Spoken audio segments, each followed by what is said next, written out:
Pat, another series win in the books. You must be pleased with how that afternoon transpired.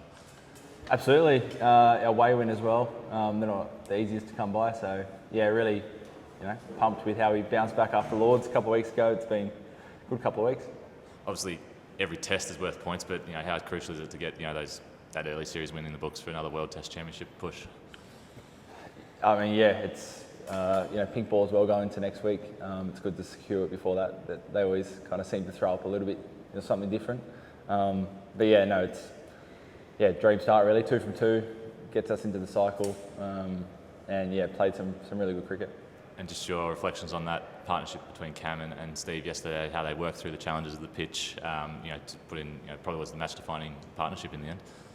Oh, it was. I think turning up to the ground yesterday, I was kind of expecting to be bowling at some point yesterday, and that innings was brilliant. I mean, it's not only a tricky wicket, but it was really hot as well, and they just kind of found a way. I thought they were really clinical in their kind of areas they wanted to score, kept it ticking over, and that was a pretty tricky period out there, and that really set us up. You must have enjoyed bowling on that deck. What was that like, and that changed plans at all throughout the game? Yeah, it's nice.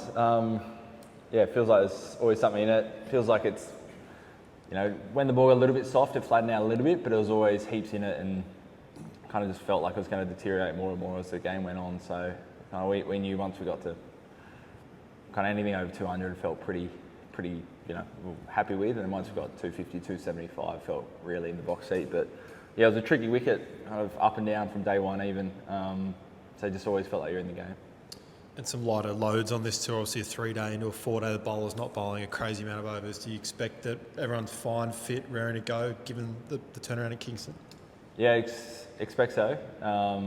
Give it a couple of days and see how everyone pulls up. But I think we're all probably around 25 overs or something for the match, which is really light. It's kind of another big tick. It's not only the win, yeah. And just lastly, big week for Starkey. If he plays, obviously he will play, but 100 tests, just a word on him, whether you guys do anything throughout the week to honour that? Yeah, we'll come up with something. Normally come up with a couple of presents or something. A bit of memorabilia or something for him to remember it by. But I mean, a huge effort. As a fast bowler as well, like he's bowling 145 at the end of that game, and I can't fathom playing 100 games and keeping that kind of speed. Like, he's just a warrior. He just turns up every week and wants to play no matter what. Just cracks on. He's such a low fuss kind of guy. So, all things going well, it'll be a great week for him next week. We'll kind of celebrate. You'd know the numbers, but it's a pretty small crew that have played 100 tests. I think he's the second fast bowler, which it's really rare, really tough to do. So proud of him. Just a word on Alex Carey, Pat, player of the match here, runs last week, has had a hard pitch to keep on, balls going up and down.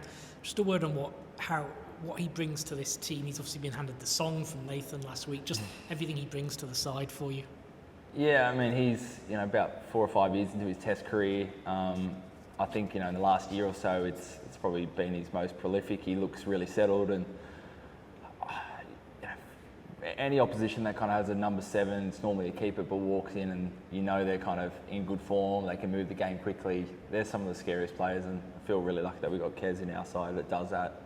Last week I thought he was close to man of the match as well, and this week the same. He just, it's a really tricky period to walk into bat 5, 6, 7. The game's normally in the balance, and time and time again, him along with a couple others seem to take the game away from the opposition. So. He's great. He's keeping really well, also, but just always seems to contribute. Pat, did I see you guys watching the England Test up on the balcony before the start of play? Were you keeping an eye on that during the game? I wasn't. Probably Marnus was, but we'll keep an eye on it. Who'd want to be a bowler over there? Looks. Third flattest wicket in history of English cricket, apparently, according to the stats. Yeah. I wouldn't be surprised. It's just. Looking at Test cricket this week over here compared to that, it looks like 2 different sports, the way it goes about it. But, it looks like it's going to be a good series, 1-1. Didn't watch a lot of it, but saw the scores. Yeah.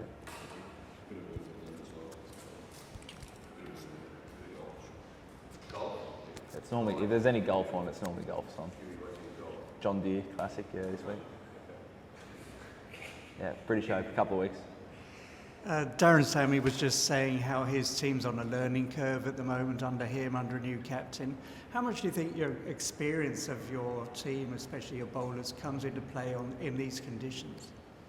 I think it's a big part of it. We spoke about someone like a Steve Smith coming back.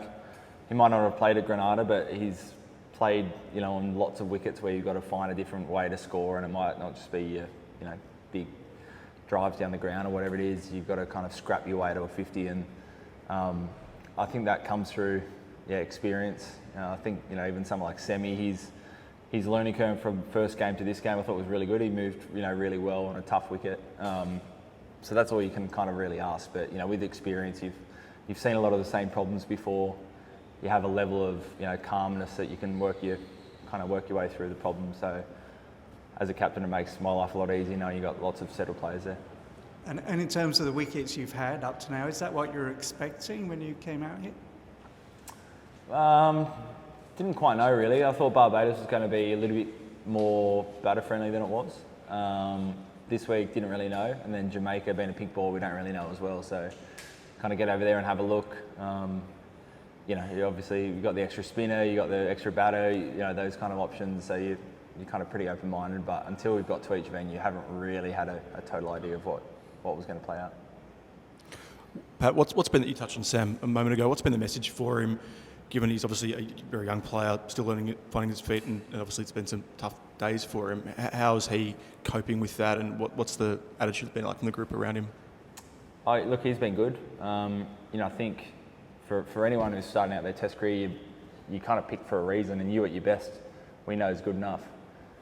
So I think it's just about concentrating on what makes you a really good player. For someone like a batter, it might be where you score your areas. You kind of what tempo do you normally operate at your best, and just don't get too caught up in every innings feels like the biggest thing in the world. But I think the stat is even the best batters in the world don't hit their average 3 out of 4 times or something like that. You're going to fail more often than you're going to succeed. So just as long as you're a quick learner, as long as you're moving well and giving yourself the best chance, just keep kind of doubling down on that and judge yourself after a series or so, not innings by innings.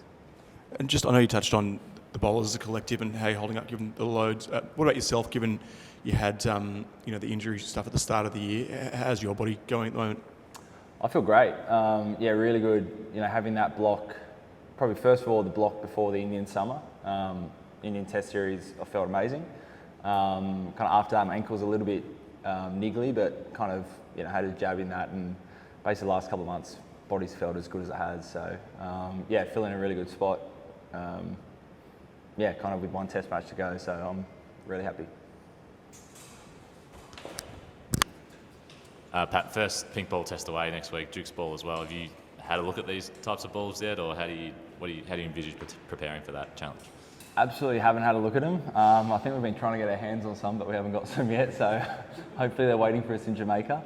My experience in pink ball in Australia is there's always a bit of you never quite know what you're going to get. We've played a lot, but things can change really quickly. So even when you feel like you're on top, things can change quite fast. As a bowler, maybe swing comes into a little bit more. Maybe you're trying to, when the ball's hard, maybe you try and make sure you kind of make the most of that a little bit more. But it's a slightly different tempo, but it's not worlds away from normal Test cricket. And just the final word on Alex, you touched on him before, obviously, but have you noticed his game evolve over sort of the last 12, 18 months? Like, he just seems so clear on the conditions, what his game plan is when he's coming out to bat. Have you noticed that when you've been batting with him? Yeah, and bowling to him as well. He's just looking really sharp and really hard to bowl to. I know a couple of away tours last year in white ball cricket. He really impressed. I think in England, was it? He did well, and everyone was saying how well he's looking and feeling. And then he carried that on to the start of the Shield season, and it's basically unbelievable for South Australia when he played the Shield games. And he's just carried on to international cricket. So he's just a guy that knows his game really well. He's confident, and just in a really good kind of patch at the moment. Did you not have that short leg in so you could take that screamer the other day on purpose? Yeah, Yeah, got the greys now. Yeah, that was half Trav's fault. No, probably mainly my fault. I don't have the greatest warm-up balls, so my first ball I thought I probably don't need it in, but I'll put it in for the right hand and I just forgot. So as soon as it went up, I thought straight away, where's my short leg? What am I doing?